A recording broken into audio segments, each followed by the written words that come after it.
नमस्कार, मैं हूं रविंद्र जैन और आप देखना शुरू कर चुके हैं सबकी खबर। आज भी मैं कुंडलपुर में ही हूं और कुंडलपुर में महोत्सव की शुरुआत हो चुकी है। आज कुंडलपुर में याग मंडल विधान के साथ ही महोत्सव की शुरुआत हो गई है। हमारे साथ में कुंडलपुर महोत्सव की उप संयोजिका डॉक्टर सुधा मलैया हैं, लेकिन मैं उनसे बात करने से पहले आपको ये बता दूं कि कुंडलपुर में परसों कुछ ऐसा होने वाला है जिसकी उम्मीद भी शायद किसी ने नहीं की थी। परसों कुंडलपुर में क्या होगा हम डॉक्टर सुधा मलैया से पूछेंगे, लेकिन शायद कुछ चीज़ें ऐसी हैं जो आज शायद वो बताना चाहें ना बताना चाहें, लेकिन इतना तय है कि आज जैन समाज के तमाम सारे दर्शकों को मैं संकेत दे रहा हूँ कि कुंडलपुर में परसों नया इतिहास रचने वाला है। जैन धर्म का नया इतिहास परसों कुंडलपुर में लिखा जाएगा, इतना तय है। आचार्य विद्यासागर जी महाराज जो कह के गए हैं, जो लिख के गए हैं, जो बता के गए हैं, वो सब कुछ कुंडलपुर में अक्षरता करने की तैयारी है। आगे बढ़ने से पहले मैं वो आपको तैयारियां दिखाऊं, पहले कुछ वीडियो दिखाऊंगा आपको कि कुंडलपुर में किस तरह हमने आयोजन स्थल की पर जो तैयारियां की जा रही हैं वो दिखाऊंगा। उसके बाद मैं आपको दिखाता हूं कि याग मंडल विधान में आज क्या हुआ है। पहले ये तैयारियों की आप वीडियो देख लीजिए, किस तरह कुंडलपुर में हमने कुछ शॉट्स बनाए हैं, अपने ड्रोन कैमरे से कुछ शॉट्स लिए हैं जो आज के ये शॉट्स हैं आपके लिए स्पेशल विशेष तौर पर ये तैयार किए गए, आप इन्हें देखेंगे। उसके बाद में आपको याग मंडल विधान जो हुआ है, दृढ़मती माता जी, पूर्णमती माता जी, सभी यहाँ जो गुणमती माता जी, जितनी माता जी है सभी माताजियों ने मिलकर और यहाँ ब्रह्मचारिणी दीदियों ने मिलकर याग मंडल विधान किया है। पहले आप ये शॉट्स देख लीजिए।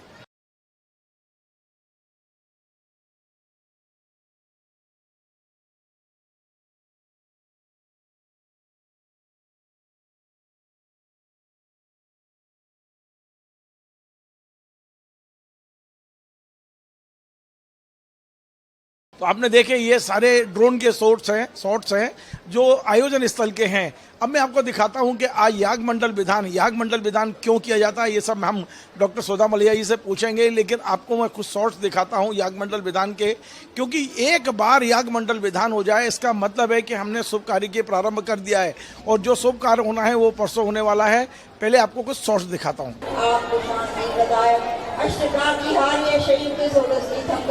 श्री शांतिनाथ भगवान अग्र और गुरु को सपोषित किया आह्वान। जय हो जय हो जय हो। तेरा विकिरण स्वर्ग से सरोज नल की जाती है, जिन तक मोह बसी हो संसार संसार विचरण कमल में नमन जो बहुत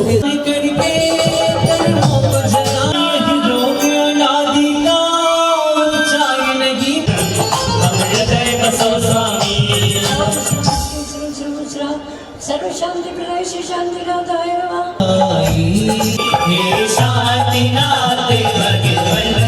तो आपने याग मंडल विधान भी देखा।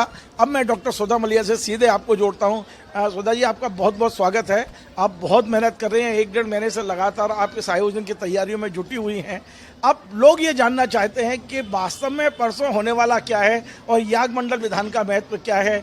दूसरा, एक लोग ये भी भावुक हैं कि 52 साल बाद आचार्य विद्यासागर जी महाराज के धर्म रथ को आगे ले जाने वाले यहाँ से जो 450 मुनि निकलेंगे, 350 जो भी यहाँ से जब निकलेंगे, तो अंदाज लगाइए पूरे देश भर में जैन धर्म किस दिशा में जाएगा, कहाँ ऊंचाइयों पर जाएगा।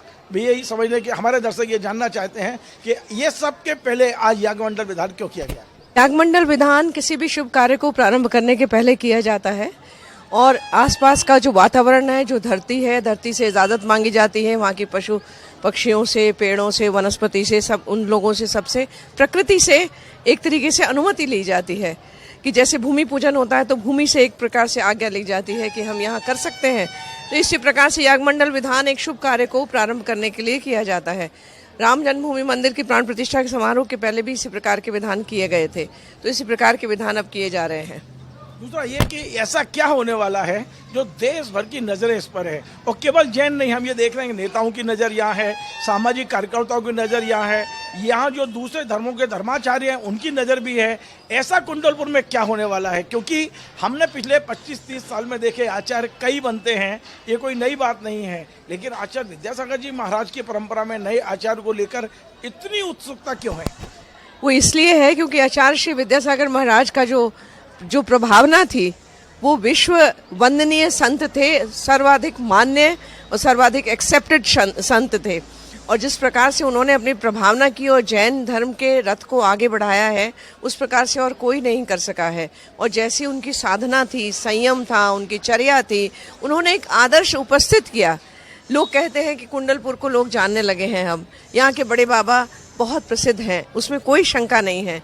लेकिन बड़े बाबा को की प्रभावना बढ़ाने में भी तो बड़े आचार्य छोटे बाबा का हाथ है। जैसे कहते हैं ना कि पुत्र के कारण पिता का नाम चलता है, तो बड़े बाबा का नाम भी पुत्र के कारण, छोटे बाबा के कारण चलने लगा है। बड़े बाबा तो पहले से भी थे, लेकिन उनको जीवंत बनाया, उनके आदर्शों को, महावीर भगवान के आदर्शों को जीवंत रूप से अगर इस पंचम काल में आचार्य श्री विद्यासागर ने जिया है, अपनी चर्या में उतारा है, आचरण में उतारा है, तो वह इसीलिए उनकी प्रभावना इतनी ज़्यादा है और जिस प्रकार से उनका संयम और तप रहा है। तो अभी 52 वर्ष पहले 1972 में आचार्य श्री का आचार्य पदारोहण हुआ था। उनको उनके गुरु महाराज ने एक ऐसा उदाहरण प्रस्तुत किया था उस समय कि आज भी सुनते हैं तो आंखों में, नेत्रों में आंसू आ जाते हैं। कि जब उन्होंने उनसे कहा कि मैं आपको आचार्य बनाना चाहता हूं, तो आचार्य श्री विद्यासागर जी ने मना कर दिया कि नहीं, मैं अभी बहुत वो हूँ, अभी मैं अपने मुनि उसमें धर्म में ही रहना चाहता हूँ। तो उन्होंने उनके ऊपर शर्त रख दी कि तो मुझे मेरी गुरु दक्षिणा दो। अब गुरु दक्षिणा देने के बाद तो कुछ बचता नहीं है, अगर ऐसा कह दिया है गुरु ने, और वो तो गुरु की आज्ञा अक्षर से पालन करने वाले थे।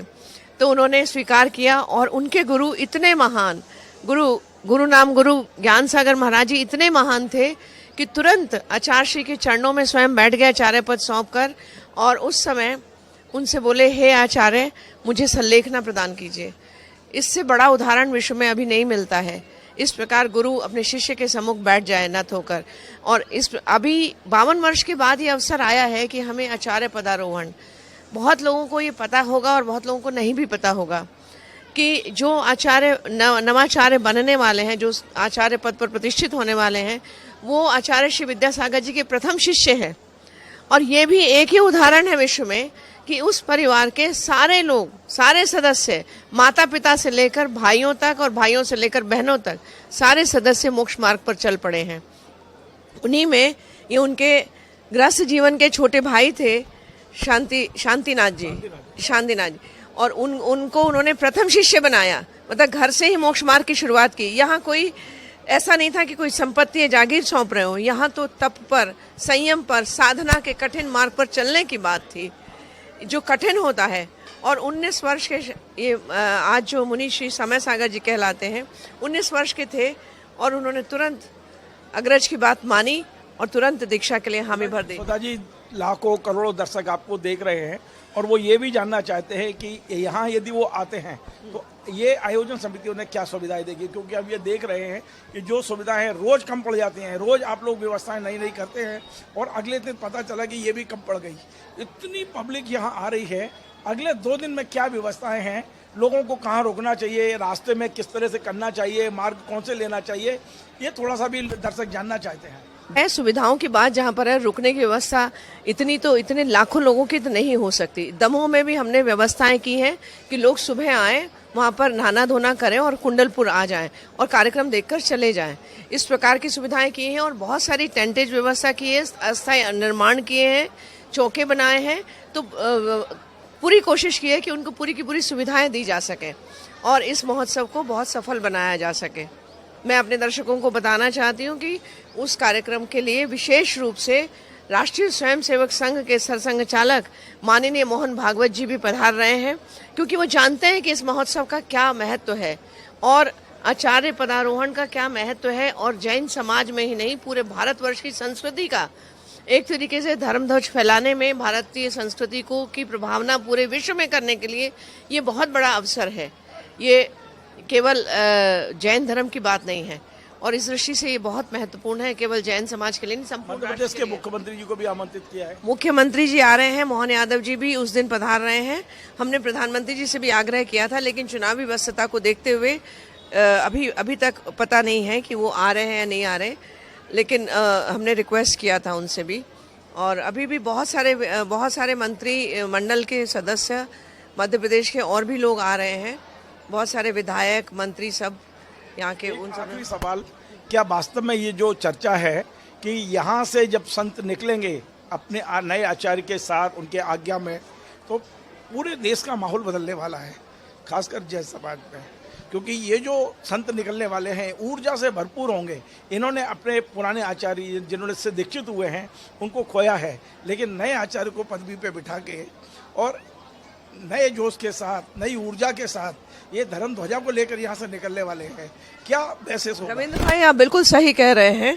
ये जो नया खून है, ये जो नई ऊर्जा है, नया उत्साह है, और जो जिस ऊर्जा के साथ वो लोग आगे आएंगे, और हर एक मुनि संघ में जितने सारे भी ये सब जहाँ जहाँ भी आचार्य श्री के शिष्य जाएंगे, उनके ये पुत्र जाएंगे, वो सभी जगह जैन धर्म की प्रभावना करेंगे। और जैन धर्म की प्रभावना करने का मतलब है भारतीय संस्कृति की प्रभावना। भारतीय संस्कृति का मूल स्वर ये है वसुधैव कुटुम्बकम, जो ऋषभदेव की संस्कृति से आया है। जियो और जीने दो, जो ऋषभदेव की संस्कृति से, प्रथम तीर्थंकर ऋषभदेव से आया है, जिनके पुत्र भरत के नाम से इस देश का नाम भारत पड़ा, जिसके लिए आचार्य श्री विद्यासागर महाराज जी कहते थे कि इंडिया नहीं भारत बोलो। इंडिया में हमारी पहचान खो जा रही है। मेरी पहचान भारतीय होने से है, भारत होने से है।